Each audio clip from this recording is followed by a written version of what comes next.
Hello all of you, welcome back to my channel. मैं आज आप लोगों के लिए लेकर आ चुकी हूँ एक कलेक्टिव रीडिंग, जिसका टॉपिक रहने वाला है कि अगले 7 दिनों में आपके साथ क्या क्या हो सकता है।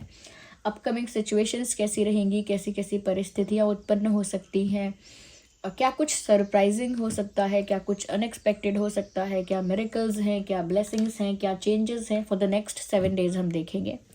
लेकिन रीडिंग जनरल है, कलेक्टिव है, ओके क्योंकि जनरल कलेक्टिव है, इसीलिए ज़बरदस्ती अपने आप को रीडिंग में फिट इन मत करना। जितना रेजोनेट करता है, जितना हेल्पफुल लगता है, उतना ही एक्सेप्ट करना है। ओके रीडिंग सभी ज़ोडिएक साइंस के लिए है, हर उम्र के व्यक्ति के लिए है, टाइमलेस है। जब भी आप इस वीडियो तक पहुंचेंगे, यह आपके साथ तभी रेजोनेट करेगा। ओके जब भी आप इसे देख रहे हैं, जब भी इस वीडियो तक पहुंचे हैं, जब भी आप मुझे सुन रहे हैं, ये वीडियो तभी आपके लिए रेलेवेंट है। Okay let's not waste time, reading start करते हैं। देखते हैं कि नेक्स्ट 7 डेज में आपके साथ क्या क्या हो सकता है, क्या क्या चेंजेस आ सकते हैं, क्या सिचुएशंस हो सकती हैं। थोड़ा पेशेंस रखिए। ओके मुझे लगता है व्यूअर्स, काफ़ी लोग ऐसे हैं जो अपनी लाइफ में ना ज़्यादा मैच्योर, ज़्यादा वाइस या ज़्यादा सेंसिबल हो जाएंगे। ऐसा नहीं है कि पहले नहीं थे, लेकिन ऐसा लगता है आने वाले जो दिन हैं, ओनली 7 डेज के लिए नहीं कहूँगी ये वाली बात मैं, 7 डेज के आगे भी, 7 डेज, 10 डेज, 17 डेज, 70 डेज, ऐसा लगता है कि आने वाले समय में कहीं ना कहीं आपके अंदर, आपके भीतर ज्ञान का उदय होगा। वो ऐसे हो सकता है, किसी स्पिरिचुअल गुरु को सुन के हो सकता है, कोई शास्त्र, कोई ऐसा बुक पढ़ के हो सकता है। ज़्यादा वाइस हो जाएंगे, ज़्यादा नॉलेजेबल हो जाएंगे, ज़्यादा स्पिरिचुअल हो जाएंगे, ज़्यादा सेंसिबल भी होंगे। तो ज्ञान का उदय आपके अंदर हो रहा है, स्पिरिचुअलिटी आपके अंदर बढ़ रही है, इंक्रीज हो रही है, इन्हेंस हो रही है। और आगे आने वाले 7 डेज में ना इस चीज़ की शुरुआत हो जाएगी कि आपके अंदर जो ज्ञान का उदय होना शुरू होगा, या कहीं ना कहीं नॉलेज और विजडम को लेकर आपके अंदर एक इंटरेस्ट डेवलप होगा। ये चीज़ नेक्स्ट 7 डेज में होना शुरू हो जाएगी। और इस चीज़ को होता हुआ आप देखेंगे आगे के दिनों में भी, कि शुरू तो हो जाएगी नेक्स्ट 7 डेज में, लेकिन 10 डेज, 12 डेज, 17 डेज आप देखेंगे कि ये चीज़ आपकी लाइफ में कितना ग्रो कर रही है।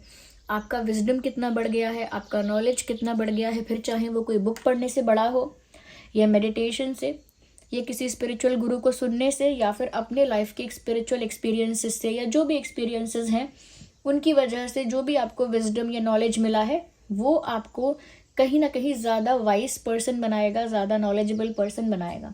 तो एज अ ह्यूमन बीइंग ऐसा लगता है कि आप बहुत बहुत ज़्यादा ग्रो कर रहे हो। स्पिरिचुअली कह सकते हैं कि आप काफ़ी ग्रो कर रहे हो। और विजडम अगर किसी का बढ़ रहा है, यानी विवेक अगर किसी के अंदर जागृत हो रहा है, तो ज़रूरी है ये चीज़ कि वो इंसान अध्यात्म की ओर जा रहा होगा, तभी ऐसा होगा। आपके साथ ये होता हुआ दिख रहा है। Okay let's see what's next.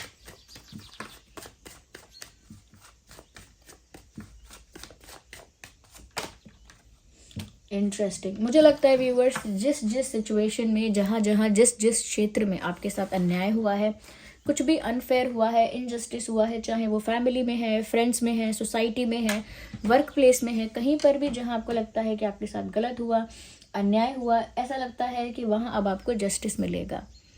जो जस्टिस आप डिजर्व करते हो वो जस्टिस आपको मिलेगा। जिस तरह का जस्टिस आप चाहते हो, उस तरह का जस्टिस आपको मिलेगा। यहाँ पर मुझे ऐसा भी नज़र आ रहा है व्यूअर्स, कि डिवाइन का अपना तरीका है जस्टिस सर्व करने का।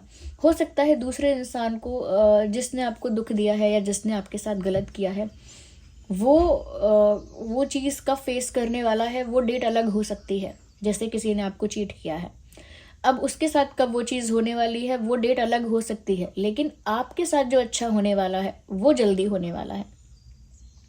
उसने गलत किया तो उसको गलत सर्व किया जाएगा, लेकिन वो थोड़ा समय बाद भी हो सकता है। लेकिन नेक्स्ट 7 डेज में आपको वो ज़रूर मिल सकता है, ये मिलने वाला है जो आप डिज़र्व करते हो। ये जस्टिस भी उसी तरह का होगा जिस तरह का आपके साथ इनजस्टिस हुआ था। सपोज़ पैसों को लेकर अगर आपके साथ किसी ने चीटिंग की, धोखाधड़ी की या अन्याय किया, तो आपको फाइनेंशियल गेन होगा। अगर प्यार में किसी ने आपको धोखा दिया, तो आपकी लाइफ में प्यार आएगा, और सच्चा प्यार आएगा।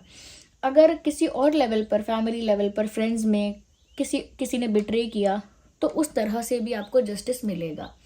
तो जिस तरह का गलत आपके साथ हुआ था उसी तरह का न्याय आपको मिलेगा, लेकिन न्याय मिलने वाला है। और जो भी आपकी लाइफ में आपके साथ डिस्क्रिमिनेशन हुआ है, इनजस्टिस हुआ है, अनफेयर कुछ हुआ है, वो सारी चीज़ हटेगी आपकी लाइफ से, वो सारी नेगेटिविटी, वो सारा इनजस्टिस आपकी लाइफ से हटेगा और जो आप डिज़र्व करते हो वो आपको मिलेगा।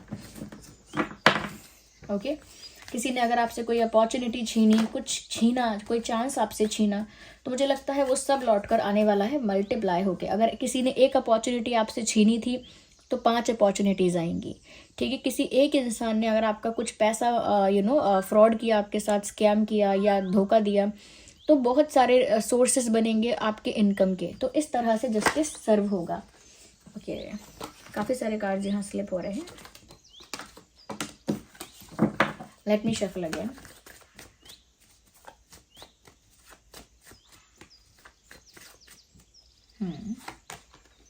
मुझे लगता है व्यूअर्स ऐसे बहुत ज़्यादा आपके साथ ऐसा हो चुका है, आपके पास्ट में ऐसा हो चुका है जहाँ पर ना आपको कुछ अंडर एस्टिमेट ज़्यादा किया गया है। जितना आप करने के लिए केपेबल हैं, कहीं ना कहीं उस पोटेंशियल को भी पहचाना नहीं गया कि एक इंसान को देखकर कोई पहचान सकता है कि ये बहुत सक्षम है, ये बहुत कुछ कर सकता है, इस क्षेत्र में या उस क्षेत्र में काफ़ी कुछ कर सकता है। लेकिन जब भी लोगों ने आपको, आउटसाइडर्स की बात करेंगे, कुछ लोगों के लिए फैमिली भी ऐसी हो सकती है कि लोगों ने ना आपको ज़्यादा अंडर एस्टिमेट किया है या डीमोटिवेट कर दिया है, डिस्करेज किया है। बहुत सारी चीज़ें ऐसी जो आप कर सकते थे, आपको भी मन में पता था। ओके आपको भी मन में पता था कि ये सब चीज़ें मेरे लिए टफ नहीं है, अगर मैं प्रैक्टिस करूँ या फोकस करूँ तो ये सब अचीव कर सकता हूँ या फिर ये सब हो सकता है। कहीं ना कहीं आप ये बात जानते थे, लेकिन लोगों ने क्योंकि आपको अच्छा फीडबैक नहीं दिया है या कहीं ना कहीं डिस्करेज या डीमोटिवेट किया है, अंडर एस्टिमेट किया है, आपके पोटेंशियल को नहीं पहचाना है, यानी आपकी क्षमता को नहीं पहचाना है, तो उसकी वजह से आप ना बहुत सारी जगहों में पीछे रह गए जहां आप आगे भी हो सकते थे, लेकिन अंदर से वो मोटिवेशन नहीं आ रहा था क्योंकि ऑलरेडी लोगों ने आपको नेगेटिवली इन्फ्लुएंस कर दिया था। ओके तो यहाँ पर मुझे लगता है जिसने भी आपको डिस्करेज किया है, डिसरिस्पेक्ट किया है, डीमोटिवेट किया है, अंडर एस्टिमेट किया है, अब कहीं ना कहीं वो सारी चीज़ें आपके दिमाग से हटेंगी क्योंकि उन सारी बातों ने ना आपके दिमाग पे एक प्रभाव बनाया, और वो प्रभाव ऐसा है जिसकी वजह से आपको खुद के लिए ऐसा महसूस होगा या खुद के लिए ऐसा महसूस हुआ था कि मैं वर्थलेस हूँ या मैं ये नहीं कर सकता, मैं इसमें भी बेकार हूँ, शायद मेरी किस्मत ही ख़राब है, शायद मैं कुछ अच्छा कर ही नहीं सकता, हर चीज़ में शायद मुझे फेलियर देखना है। एक नेगेटिविटी का पैटर्न बन गया था आपका। लेकिन अब आपको लाइफ में जो भी आप डिज़र्व करते हो वो मिलने वाला है। मैंने आपसे अभी बोला कि जस्टिस मिलेगा और बहुत कुछ आपको मिलेगा जो आप डिज़र्व करते हो। तो जो भी चीज़ें आपको मिलने वाली हैं जो आप डिज़र्व करते हो, उन्हीं चीज़ों की वजह से आपको रियलाइज़ होगा कि मेरी वर्थ जो है वो कुछ और है। ओके दुनिया मेरा दाम लगा रही थी 10 रुपया 20 रुपया, जब मैं सही जगह पहुंचा तब मुझे पता लगा कि मेरा दाम अनमोल है, मेरा कोई दाम ही नहीं है, यानी कि मैं प्राइसलेस हूँ या अनमोल हूँ ऐसा। ओके बहुमूल्य हूँ, अनमोल हूँ, ये बाद में पता लगेगा जब कोई बोलेगा कि आपकी तो कोई कीमत ही नहीं है, आप इतने कीमती हैं। लेकिन जब लोग कहेंगे कि इसकी क्या ही कीमत होगी, तो आपको इस वजह से काफ़ी डिस्करेज महसूस हुआ था। लेकिन अब आपको बहुत सारी ऐसी चीज़ें मिलने वाली हैं जो आप डिज़र्व भी करते हो, आपके लिए सही भी हैं, और उन्हीं चीज़ों को पाकर या उन्हीं अपॉर्चुनिटीज़ को पाकर, उन्हीं बेनिफिट्स और कहीं ना कहीं उन्हीं एडवांटेजेस को पाकर आपको वापस रियलाइज़ होगा कि आपकी जो वैल्यू है वो वर्थ है, आपकी जो वैल्यू है वर्थ है वो कई ज़्यादा है। जितना लोगों ने प्रिडिक्ट किया या जितना लोगों ने जज किया उससे कई ज़्यादा आपकी वैल्यू है। तो अपनी वैल्यू जब रियलाइज़ होती है तब कॉन्फिडेंस अलग ही होता है। आपको भी मुझे लगता है कि अपनी वैल्यू रियलाइज़ होने वाली है बहुत जल्द। बहुत जल्द आपको आपकी वैल्यू, आपकी अहमियत, आपका इम्पोर्टेंस रियलाइज़ होने वाला है। फिर कोई आपको फॉर ग्रांटेड नहीं ले पाएगा या डिस्करेज नहीं कर पाएगा या अंडर एस्टिमेट नहीं कर पाएगा, क्योंकि कुछ सडनली भी ऐसा हो सकता है कि आपको इतनी बड़ी अपॉर्चुनिटी मिले, इतना बड़ा कुछ मिरेकल आपके साथ हो जाए कि लोग भी जेलस हो जाए आपसे। ऐसा हो सकता है। कि लोग भी, सपोज लोग इस बात को लेकर आपका मजाक उड़ा रहे थे या सोच रहे थे कि आप अच्छे नहीं दिखते, या आप अच्छा नहीं कमाते, या आपका ये अच्छा नहीं है, वो अच्छा नहीं है, तो आपको अच्छा पार्टनर नहीं मिल पाएगा, या आप इस चीज़ में अच्छे नहीं हैं, उस चीज़ में अच्छे नहीं हैं, तो आप उस पोजीशन पे नहीं पहुंच पाएंगे, या वैसी सक्सेस आपको नहीं मिल पाएगी। लेकिन कुछ अचानक से ही ऐसा होगा कि लोग देखेंगे कि ये चीज़ हो गई और लोग जेलस भी हो जाएंगे आपसे। तो मुझे लगता है आप खुद की वर्थ को पहचानने वाले हैं। अचानक से जो भी सरप्राइज मिलेगा, मिरेकल होगा, या जो भी अचानक से चेंज आएगा, उसमें आप देखेंगे कि मेरी वैल्यू कितनी ज़्यादा है, मुझे खुद नहीं पता था कि मेरी इतनी वैल्यू है। ये होगा आपके साथ। ओके, तो ये नेक्स्ट 7 डेज में हो सकता है या होना शुरू हो सकता है। Well, this card is popping out. Oh my God. अगले 7 दिनों में किसी को आप खो सकते हैं। ये खोना अलग अलग लेवल पर हो सकता है व्यूअर्स। यस, पर किसी से दूरियां बन रही हैं, किसी को आप खो रहे हैं, और उसके खोने पर आप दुखी भी हो रहे हैं, उसके जाने पर आप दुखी हो रहे हैं। लेकिन ऐसा लगता है व्यूअर्स कि ये होना ही था। कोई किसी का रोल अगर आपकी लाइफ में जितना था वो उतना ही रहेगा। अगर आपकी लाइफ में कोई फ्रेंड आया है और उसका रोल आपकी लाइफ में 2 साल तक था, तो 2 साल के बाद वो जाएगा ही, अपने आप चला जाए, या आपका झगड़ा हो जाए, या अपने आप उसे नए फ्रेंड्स मिल जाए, या कहीं शिफ्ट हो जाए, रीज़न कुछ भी हो, जितने टाइम के लिए वो आपकी लाइफ में एक रोल प्ले कर रहा है इंसान, उतने ही टाइम के लिए वो आपकी लाइफ में रहेगा। पेरेंट्स भी ऐसा ही होते हैं, जितने समय के लिए वो हमारी लाइफ में रोल प्ले कर रहे होते हैं, उतने समय के लिए वो हमारे साथ होते हैं, उसके बाद नहीं। तो कोई है ऐसा जिससे ऐसा डिस्टेंस बनेगा, दूरी आएगी, किसी से बिछड़ना होगा और उस वजह से आपको दुख होगा। ये ऐसा हो सकता है कि कोई कहीं शिफ्ट हो रहा है, या किसी फ्रेंड के साथ आपका झगड़ा हो गया, कोई दूर हो रहा है आपसे, या किसी को आप पसंद करते थे, चाहते थे, लेकिन वो कहीं और चला गया या किसी और का हो गया।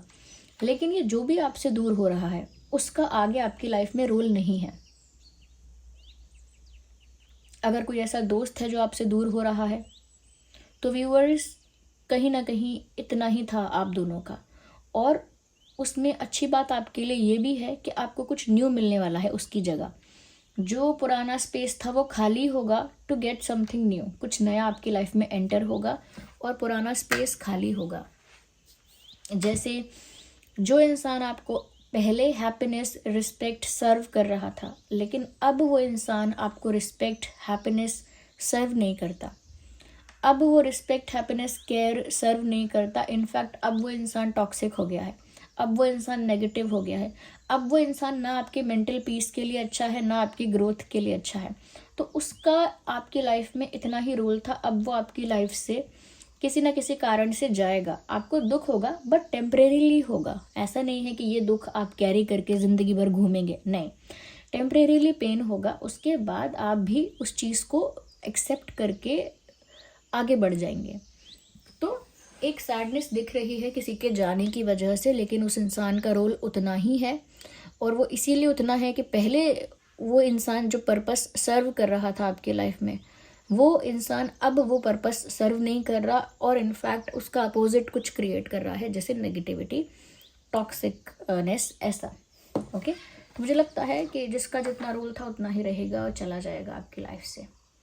But it is always for your betterment. इसमें कुछ भी आपके घाटे, नुकसान या आपकी हानि के लिए नहीं हो रहा है।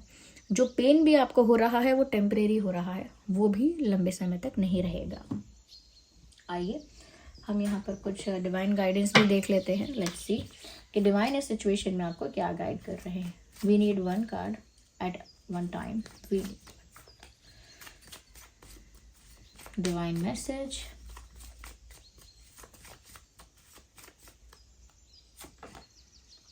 No need to worry. मैंने कहा ना, जो हो रहा है आपके बेटरमेंट के लिए हो रहा है, उसमें आपको चिंता नहीं करनी है। और यहाँ पर डिवाइन अश्योरेंस भी आ गया, नो नीड टू वरी, यानी कोई फिक्र करने की ज़रूरत नहीं है। If you are worrying about something, अगर आप किसी चीज़ की चिंता कर रहे हैं तो।